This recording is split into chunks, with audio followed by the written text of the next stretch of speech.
बच्चों, आज 2 अक्टूबर है। आज के दिन भारत के दो महान विभूतियों महात्मा गांधी जी तथा भारत के पूर्व प्रधानमंत्री श्री लाल बहादुर शास्त्री जी का जन्म दिवस है। महात्मा गांधी जी का पूरा नाम मोहनदास करमचंद गांधी था। मोहनदास करमचंद गांधी का जन्म भारत में गुजरात के एक तटीय शहर पोरबंदर में 2 अक्टूबर सन 1869 को हुआ था। उनके पिता करमचंद गांधी ब्रिटिश राज के समय काठियावाड़ की एक छोटी सी रियासत जो कि पोरबंदर के नाम से जानी जाती है के दीवान थे।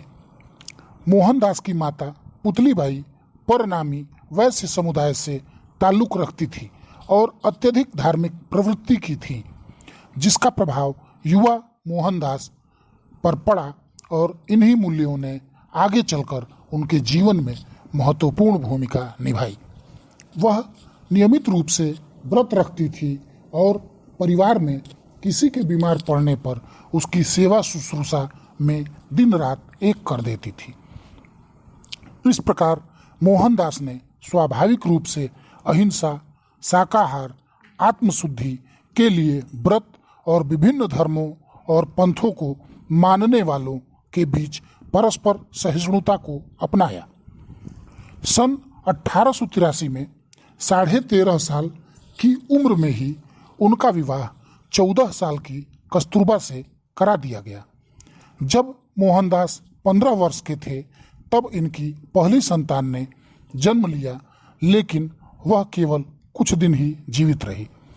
उनके पिता करमचंद गांधी भी इसी साल 1885 में ही चल बसे। बाद में मोहनदास और कस्तूरबा के 4 संतान हुई: हरिलाल गांधी, मणिलाल गांधी, रामदास गांधी और देवदास गांधी। उनकी मिडिल स्कूल की शिक्षा पोरबंदर में और हाई स्कूल की शिक्षा राजकोट में हुई। शैक्षणिक स्तर पर मोहनदास एक औसत छात्र ही रहे। सन 1887 में इन्होंने मैट्रिक की परीक्षा अहमदाबाद से उत्तीर्ण की। इसके बाद मोहनदास ने भावनगर के सामलदास कॉलेज में दाखिला लिया, पर खराब स्वास्थ्य और गृह वियोग के कारण वह अप्रसन्न ही रहे और कॉलेज छोड़कर पोरबंदर वापस चले गए। मोहनदास अपने परिवार में सबसे ज़्यादा पढ़े लिखे थे, इसलिए उनके परिवार वाले ऐसा मानते थे कि वह अपने पिता और चाचा का उत्तराधिकारी दीवान बन सकते थे। उनके एक पारिवारिक मित्र मावजी दवे ने ऐसी सलाह दी कि एक बार मोहनदास लंदन से बैरिस्टर बन जाए तो उनको आसानी से दीवान की पदवी मिल सकती है। उनकी माता पुतलीबाई और परिवार के अन्य सदस्यों ने उनके विदेश जाने के विचार का विरोध किया, पर मोहनदास के आश्वासन पर वह राजी हो गए।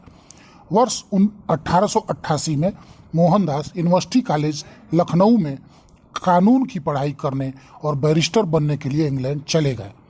अपने मां को दिए गए वचन के अनुसार ही उन्होंने लंदन में अपना वक्त गुजारा। वहां उन्हें शाकाहारी खाने से संबंधित बहुत कठिनाई हुई और शुरुआती दिनों में कई बार भूखों रहना पड़ा, लेकिन धीरे धीरे उन्होंने शाकाहारी भोजन वाले रेस्टोरेंट के बारे में पता लगाया और वेजिटेरियन सोसाइटी की सदस्यता भी ग्रहण कर ली। इस सोसाइटी के कुछ सदस्य थियोसॉफिकल सोसाइटी के सदस्य भी थे और उन्होंने मोहनदास को गीता पढ़ने का सुझाव दिया।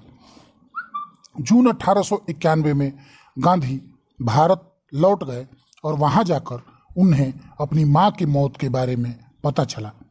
उन्होंने बॉम्बे में वकालत की शुरुआत की, पर उन्हें कोई खास सफलता नहीं मिली। इसके बाद वो राजकोट चले गए, जहां उन्होंने जरूरतमंदों के लिए मुकदमे की अर्जियां लिखने का कार्य शुरू कर दिया, परंतु कुछ समय बाद उन्हें यह काम भी छोड़ना पड़ा। गांधी जी 24 साल की उम्र में दक्षिण अफ्रीका पहुंचे। वह प्रीटोरिया स्थित एक भारतीय व्यापारियों के न्यायिक सलाहकार के तौर पर वहां गए थे। उन्होंने अपने जीवन के 21 साल दक्षिण अफ्रीका में बिताए, जहां उनके राजनैतिक विचार और नेतृत्व कौशल का विकास हुआ। दक्षिण अफ्रीका में उनको एक गंभीर नस्ली भेदभाव का सामना करना पड़ा। एक बार ट्रेन में प्रथम श्रेणी कोच की वैध टिकट होने के बाद भी तीसरी श्रेणी के डिब्बे में जाने से इनकार करने के कारण उन्हें ट्रेन से बाहर फेंक दिया गया। यह सारी घटना उनके जीवन में महत्वपूर्ण मोड़ बन गई और मौजूदा सामाजिक और राजनैतिक अन्याय के प्रति जागरूकता का कारण बनी।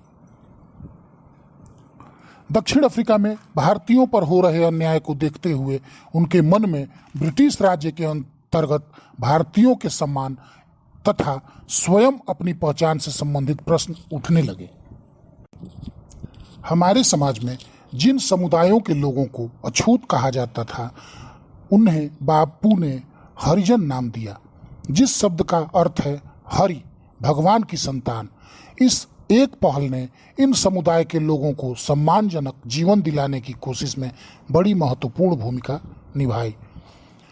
अहिंसा, जब भी अहिंसा की बात आती है तो सबसे पहले बापू का नाम आता है। महात्मा गांधी ने न सिर्फ भारत बल्कि पूरी दुनिया को अहिंसा के मायने समझाए, बताया कि अहिंसा एक व्यक्तिगत आदत है जिसका अर्थ है किसी भी परिस्थिति में खुद को या दूसरों को क्षति न पहुंचाई जाए। महात्मा गांधी ने 8 अगस्त 1942 को अंग्रेजों के खिलाफ भारत छोड़ो आंदोलन की शुरुआत की। तब दूसरा विश्व युद्ध चल रहा था। इसी आंदोलन के दौरान बापू ने करो या मरो का नारा दिया था।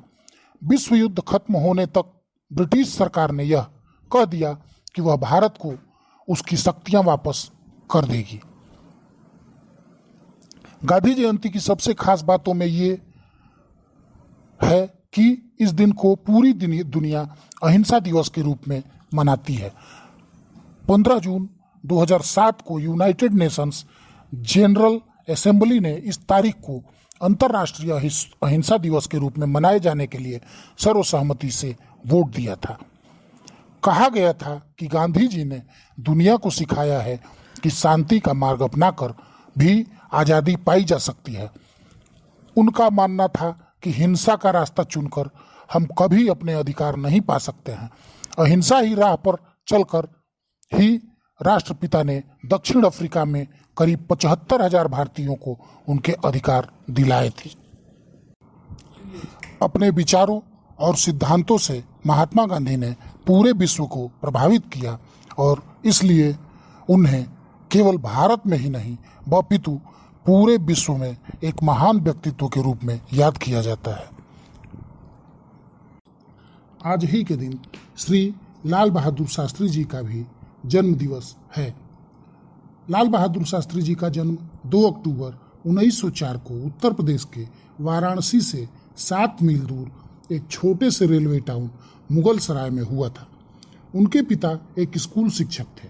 जब लाल बहादुर शास्त्री केवल 1.5 वर्ष के थे तभी उनके पिता का देहांत हो गया था। उनकी मां अपने 3 बच्चों के साथ अपने पिता के घर रहती थी। उस छोटे से शहर में लाल बहादुर की स्कूली शिक्षा कुछ खास नहीं रही, लेकिन गरीबी की मार पड़ने के बावजूद उनका बचपन पर्याप्त रूप से खुशहाल बीता। उन्हें वाराणसी में चाचा के साथ रहने के लिए भेज दिया गया था ताकि वे उच्च विद्यालय की शिक्षा प्राप्त कर सकें। घर पर सब उन्हें नन्हे के नाम से पुकारते थे। वे कई मील की दूरी नंगे पांव से तय कर विद्यालय जाते थे। यहाँ तक कि भीषण गर्मी में जब सड़कें अत्यधिक गर्म हुआ करती थी तब भी उन्हें ऐसे ही जाना पड़ता था। बड़े होने के साथ ही लाल बहादुर शास्त्री विदेशी दासता से आज़ादी के लिए देश के संघर्ष में अधिक रुचि रखने लगे। वे भारत में ब्रिटिश शासन का समर्थन कर रहे भारतीय राजाओं की महात्मा गांधी द्वारा की गई निंदा से अत्यंत प्रभावित हुए। लाल बहादुर शास्त्री जब केवल 11 वर्ष के थे तब से ही उन्होंने राष्ट्रीय स्तर पर कुछ करने का मन बना लिया था। गांधी जी ने असहयोग आंदोलन में शामिल होने के लिए अपने देशवासियों से इस समय लाल बहादुर शास्त्री केवल 16 वर्ष के थे। उन्होंने महात्मा गांधी के इस आह्वान पर अपनी पढ़ाई छोड़ देने का निर्णय कर लिया। लाल बहादुर शास्त्री ब्रिटिश शासन की अवज्ञा में स्थापित किए गए कई राष्ट्रीय संस्थानों में से एक वाराणसी के काशी विद्यापीठ में शामिल हुए। यहाँ वे महान विद्वानों एवं देश के राष्ट्रवादियों के प्रभाव में आए। विद्यापीठ द्वारा उन्हें प्रदत्त स्नातक की डिग्री का नाम शास्त्री था, लेकिन लोगों के दिमाग में यह उनके नाम के एक भाग के रूप में बस गया है। 1927 में उनकी शादी हो गई। उनकी पत्नी ललिता देवी मिर्जापुर से थी, जो उनके अपने शहर के पास ही था। उनकी शादी सभी तरह के पारंपरिक थी। दहेज के नाम पर एक चरखा एवं हाथ से बुने एक कुछ मीटर कपड़े थे। वे दहेज के रूप में इससे ज़्यादा कुछ और नहीं चाहते थे।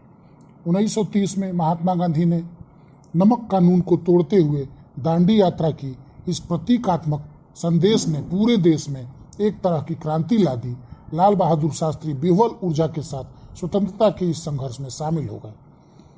आज़ादी के बाद जब कांग्रेस सत्ता में आई, उससे पहले ही राष्ट्रीय संग्राम के नेता विनीत एवं नम्र लाल बहादुर शास्त्री के महत्व को समझ चुके थे। 1946 में जब कांग्रेस सरकार का गठन हुआ, तो इस छोटे से डायनमो को देश के शासन में रचनात्मक भूमिका निभाने के लिए कहा गया। उन्हें अपने गृह राज्य उत्तर प्रदेश का संसदीय सचिव नियुक्त किया गया और जल्द ही वे गृह मंत्री के पद पर भी आसीन हुए। कड़ी मेहनत करने की उनकी क्षमता एवं उनकी दक्षता उत्तर प्रदेश में एक लोकोक्ति बन गई। वे 1951 में नई दिल्ली आ गए एवं केंद्रीय मंत्रिमंडल के कई विभागों का प्रभार संभाला। रेल मंत्री, परिवहन एवं संचार मंत्री, वाणिज्य एवं उद्योग मंत्री, गृह मंत्री एवं नेहरू जी की बीमारी के दौरान बिना विभाग के मंत्री रहे। उनकी प्रतिष्ठा लगातार बढ़ रही थी। एक रेल दुर्घटना में, जिसमें कई लोग मारे गए थे, के लिए स्वयं को जिम्मेदार मानते हुए उन्होंने रेल मंत्री के पद से इस्तीफा दे दिया। देश एवं संसद ने उनके इस अभूतपूर्व पहल को काफी सराहा। तत्कालीन प्रधानमंत्री पंडित नेहरू ने इस घटना पर संसद में बोलते हुए लाल बहादुर शास्त्री की ईमानदारी एवं उच्च आदर्शों की काफी तारीफ की। 30 से अधिक वर्षों तक अपनी समर्पित सेवा के दौरान लाल बहादुर शास्त्री अपनी उदात्त निष्ठा एवं क्षमता के लिए लोगों के बीच प्रसिद्ध हो गए। विनम्र, दृढ़, सहिष्णु एवं जबरदस्त आंतरिक शक्ति वाले शास्त्री जी लोगों के बीच ऐसे व्यक्ति बनकर उभरे जिन्होंने लोगों की भावनाओं को समझा। वे दूरदर्शी थे, जो देश को प्रगति के मार्ग पर लेकर आए। लाल बहादुर शास्त्री महात्मा गांधी के राजनीतिक शिक्षाओं से अत्यंत प्रभावित थे।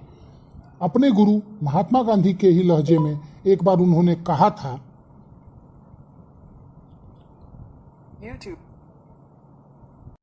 मेहनत प्रार्थना करने के समान है। महात्मा गांधी के समान विचार रखने वाले लाल बहादुर शास्त्री भारतीय संस्कृति की श्रेष्ठ पहचान हैं।